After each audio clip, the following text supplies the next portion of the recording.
इस self analysis कैसे करना है? सेल्फ एनालिसिस इस तरह से करें कि जो जो चीजें गलत हो रही हैं, कौन से, देखिए बच्चे, ऐसा तो नहीं है कि मैं एक दिन में सारी गलतियों को सुधार लूंगा या मैं अगले टेस्ट में वैसी गलतियां करूंगा ही नहीं। मैंने देखा कि मैथ्स में मेरे ये 10 चैप्टर फेवरेट बन गए हैं, तो आप जाहिर सी बात है उनसे गलतियां नहीं करोगे। अगर उनसे गलतियां करते हो तो फिर वो देखो किस प्रकार की गलती है और मैं ये गलती क्या सोच करके कर गया था।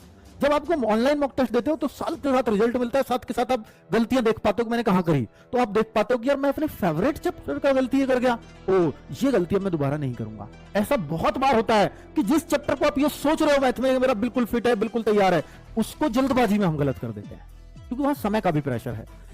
तो मेरे भाई उस पे वो जो फेवरेट चैप्टर हैं उनको तो आप करोगे ही भाई, वो तो गलत नहीं होते, ज्यादातर गलतियां नहीं होती। मान लीजिए मैथ्स में 16 चैप्टर्स हैं, अब 6 चैप्टर्स में आपकी रेगुलर गलतियां हो रही हैं। सर ये मेरे थोड़े वीक चैप्टर हैं, इन वीक में भी अब आप देखोगे सर इन 6 में ना मेरे को 4 तो बिल्कुल ही समझ में नहीं आते, पर 2 पे मैं थोड़ी सी कमांड कर सकता हूं। तो इन 2 में उस एक चैप्टर को अपना टारगेट बना लें, उन 2 में से एक चैप्टर को टारगेट बना लें कि इस चैप्टर का अब आगे कभी गलती नहीं होने दूंगा। पूरे हफ्ते अगर मैथ्स में कुछ पढ़ूंगा तो इस चैप्टर को जरूर पढ़ूंगा, चाहे इस चैप्टर पर रोज मुझे 2 घंटे खर्च करने पड़े, पर इस चैप्टर को अगले मॉक टेस्ट में गलत नहीं होने दूंगा। ये प्रण लें।